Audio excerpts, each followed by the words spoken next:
সম্মানিত সুপ্রিয় দর্শক শ্রোতা, দেশ এবং দেশের বাইরে থেকে আপনারা যারা সংযুক্ত আছেন, আমাদের ভিডিও দেখতেছেন এবং শুনতেছেন, সবাইকে প্রীতি ও শুভেচ্ছা জানিয়ে শুরু করছি আজকের প্রতিবেদনের আশা এই সুইট আপুটির জীবনের গল্প কথাগুলো তুলে ধরবো। কেন এসেছে প্রতিবেদনে বিস্তারিত আলোচনা থাকছে। তো আপুটি দেখতে খুবই চমৎকার, ওনার গায়ের রং ফর্সা, উচ্চতা 5 ফুট 4 ইঞ্চি লম্বা, স্বাস্থ্য ভালো, পড়াশোনা 9ম শ্রেণী পাস। উনি পরিবারের বড় মেয়ে, উনি ডিভোর্সি, ওনার 2 বছরের সংসার ছিল। হাজব্যান্ড অন্যত্র বিয়ে করে ওনার কোনো খোঁজখবর নেয় না। পারিবারিক কলহের জের ধরে ওনার ডিভোর্স হয়ে যায়। বর্তমানে বাবার বাড়িতে আছে। পরিবারে বাবা আছে এবং ঘরে সৎমা এবং ওনার একটি ভাই আছে। তো বর্তমানে উনি একটি পোশাক কারখানায় কাজ করে। তো নতুন করে আবার দ্বিতীয় জীবন শুরু করতে চাচ্ছে। তো সেই ক্ষেত্রে আসলে একজন ভালো মনের মানুষের দরকার।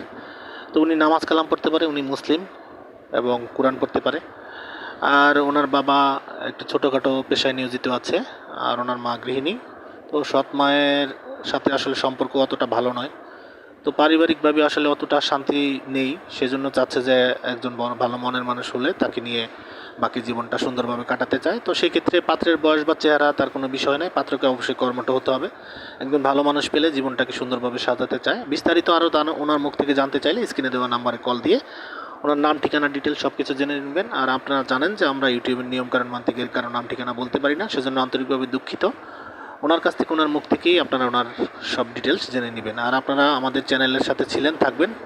ভিডিও ভালো লাগলে একটি লাইক, কমেন্ট এবং ভিডিওটি শেয়ার করে আমাদেরকে সাপোর্ট করবেন। চ্যানেলটিকে অবশ্যই সাবস্ক্রাইব করতে ভুলবেন না। পাশে থাকবেন সেই প্রত্যাশা আজকের মতো এখানে বিদায় নিচ্ছি। সবাই ভালো থাকুন, সুস্থ থাকুন, স্বপ্নভূমির সাথেই থাকুন। আসসালামু আলাইকুম।